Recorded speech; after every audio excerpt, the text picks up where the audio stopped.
Dear students, उम्मीद करती हूँ आप सब ठीक हो।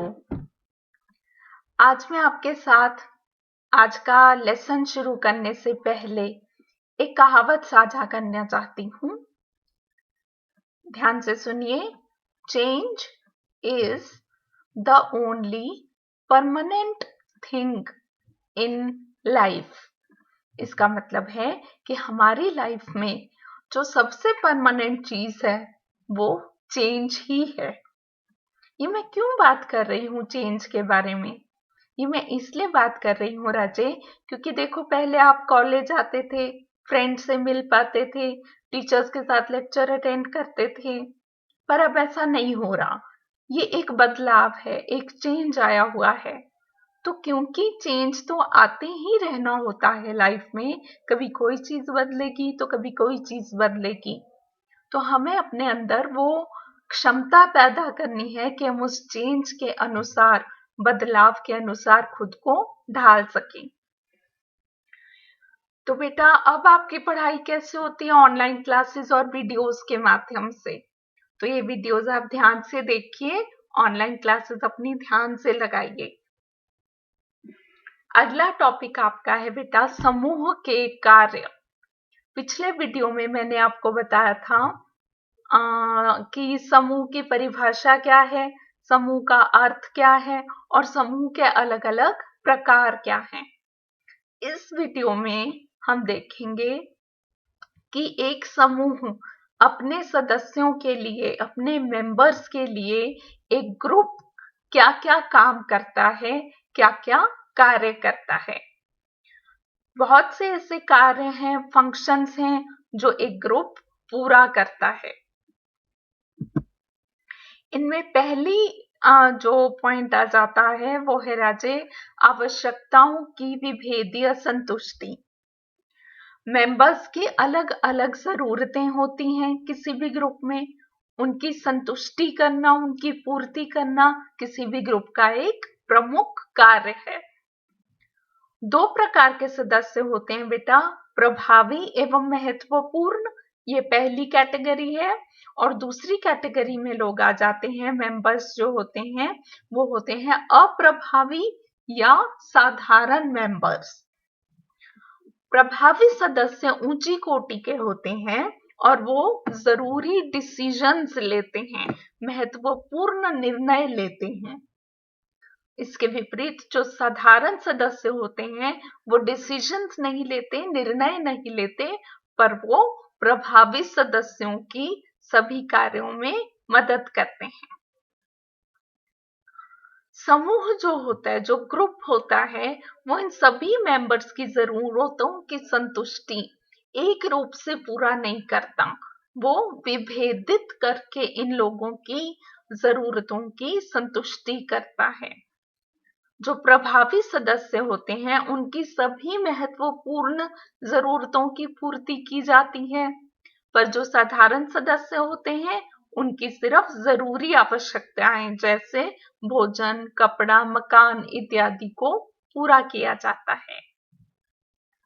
यहाँ पे ध्यान रखने वाली बात यह है कि ग्रुप अपने मेंबर्स की जो जरूरतें हैं उनको एक रूप से पूरा ना करके, मेंबर का क्या स्टेटस है, वो उच्च कोटि का मेंबर है या वो साधारण मेंबर है, उसके हिसाब से उसकी जरूरतों को पूरा करता है। नेक्स्ट पॉइंट है बेटा प्रेम, अनुमोदन और शक्ति। आप एक बात सोच के बताओ, जब आप कॉलेज आए या आप स्कूल में थे, 11th में थे, 12th क्लास में थे, तो आपका एक फ्रेंड्स का सर्कल था, है ना? कॉलेज में भी आपका एक ग्रुप होगा या 2-3 फ्रेंड्स होते हैं आपस में, वो ज्यादा इकट्ठा रहना पसंद करते हैं, क्लासेस मिलके लगाएंगे, खाना एक समय पर खाएंगे, एक साथ रहना उन्हें अच्छा लगता है। ऐसे में क्या हो रहा है, ग्रुप हमारी कौन सी जरूरत को पूरा कर रहा है? बिलोंगिंगनेस, अनुमोदन, प्रेम, आपस में अपनेपन की भावना जो होती है उसकी जो संतुष्टि होती है वो भी ग्रुप करता है।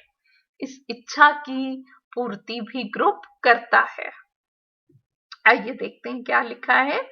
व्यक्ति के समूह में होने से, सदस्य होने से सिर्फ आर्थिक जरूरतों की पूर्ति नहीं, बल्कि प्रेम, अनुमोदन और शक्ति की जरूरत की भी संतुष्टि होती है। फॉर एग्जाम्पल, अगर व्यक्ति में प्रभावशाली बनने की जरूरत हो, उसकी इच्छा हो कि वो लोगों पर अपना प्रभाव डाल सके, उसकी बात लोग सुने, तो ऐसा व्यक्ति समूह में नेता बन जाता है।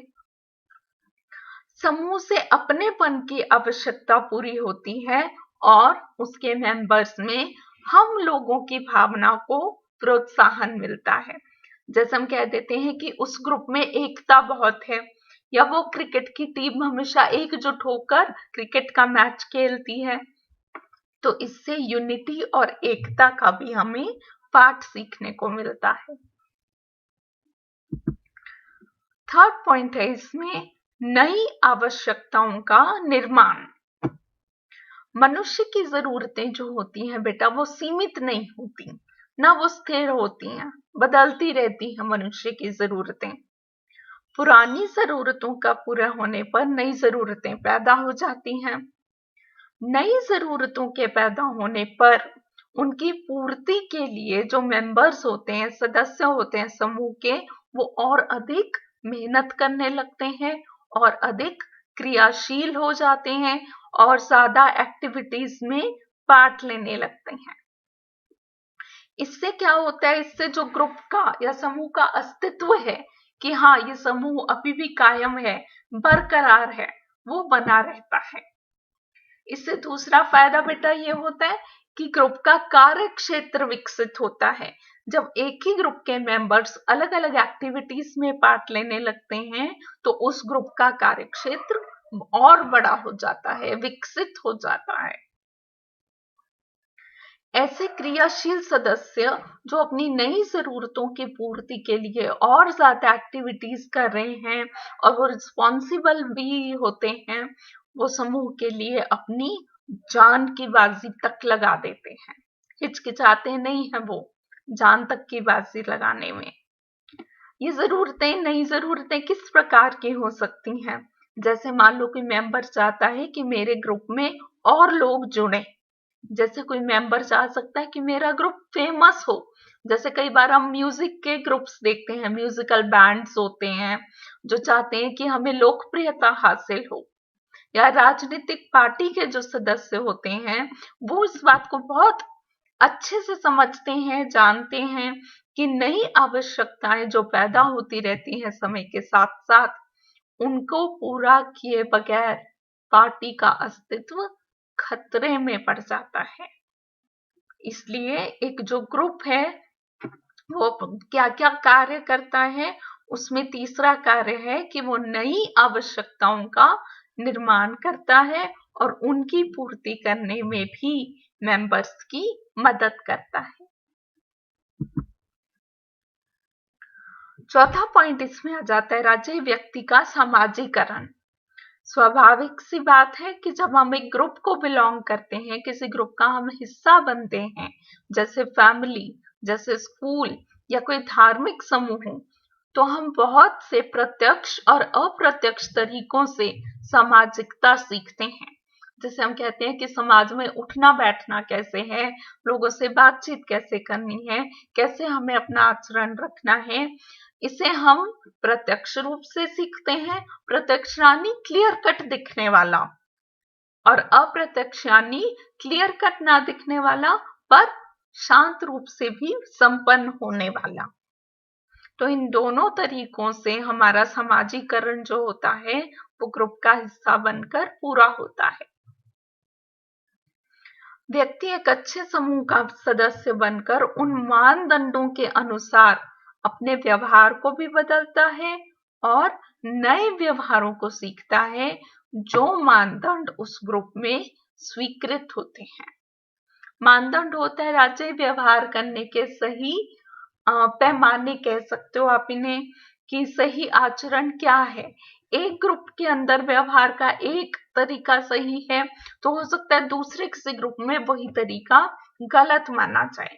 तो हम एक ग्रुप का हिस्सा बनकर उसके मानदंडों के अनुसार कि उस ग्रुप में क्या सही है क्या गलत है, उसके अनुसार अपने व्यवहार को हम बदलते हैं, नई चीजें सीखते हैं और इस सारी चीज से हमारा समाजीकरण संपन्न होता है। सांस्कृतिक निरंतरता। हमने अभी देखा कि हर समूह के अपने कुछ मानदंड होते हैं, हर समूह के अपने मूल्य होते हैं, विश्वास होते हैं, कुछ रीति रिवाज, परंपराएं, प्रथाएं, विशेषताएं, कुछ खासियत, कुछ खास बात, हर ग्रुप में ये सब शामिल रहता है। तो क्योंकि मेंबर्स इनके अनुसार ही आचरण करना चाहते हैं, तो इससे सांस्कृतिक निरंतरता बनी रहती है। मैं आपको इसका एक छोटा सा एग्जाम्पल देती हूँ। हिंदू धर्म में ऐसा माना जाता है कि मंदिर में प्रवेश लेने से पहले हमें जूते या चप्पल उतार देना चाहिए, मंदिर में एंटर करके घंटी बजानी चाहिए और फिर माथा टेक कर भगवान से पूजा करनी चाहिए। तो ऐसे में क्या हो रहा है, हम एक ग्रुप का हिस्सा है, इसलिए हमें उसके विश्वास, उसकी रीति रिवाज, उसकी परंपराएं हमने अपना ली हैं और उससे सांस्कृतिक निरंतरता बनी हुई है। एक पीढ़ी के बाद दूसरी पीढ़ी, दूसरी पीढ़ी के बाद तीसरी पीढ़ी संस्कृति को बरकरार बनाए हुए है। इसी में आखिरी बात आ जाती है अनेकों समूहों की सदस्यता। हर समूह अपने सदस्यों को, खासकर कि साधारण सदस्यों को दूसरे समूहों का मेंबर बनने के लिए भी प्रेरित करता है। आप किसी ग्रुप का हिस्सा हैं, उसी ग्रुप का हिस्सा बने रहने पर कहीं ना कहीं आपको प्रेरणा भी मिलने लगेगी कि आप और ग्रुप्स का हिस्सा भी बने। इसके क्या क्या कारण हो सकते हैं? इसका पहला कारण हो सकता है जरूरतों का अलग अलग हो जाना, कि ग्रुप मेरी ये जरूरतें तो पूरी कर रहा है पर अब मेरी जरूरतें बदल रही हैं और ये जरूरतें ये वाला ग्रुप पूरी नहीं कर पाएगा, तो क्यों ना मैं इसके साथ साथ किसी दूसरे ग्रुप का हिस्सा भी बन जाऊं। जरूरतों के अनुसार समूह में परिवर्तन ना आ पाना। जब एक समूह अपने मेंबर्स के अकॉर्डिंग, उनके अनुसार खुद को बदल नहीं पाता कि अब मेरे मेंबर्स की ये रिक्वायरमेंट है तो मैं बदल जाएं, लीडर अपनी अप्रोच बदले, लीडर किस रूप से बाकी मेंबर से डील करता है वो बदले, इन सब चीजों में अगर बदलाव नहीं आता तो मेंबर्स सोचने लगते हैं कि क्यों ना हम किसी और समूह का हिस्सा भी बन जाएं।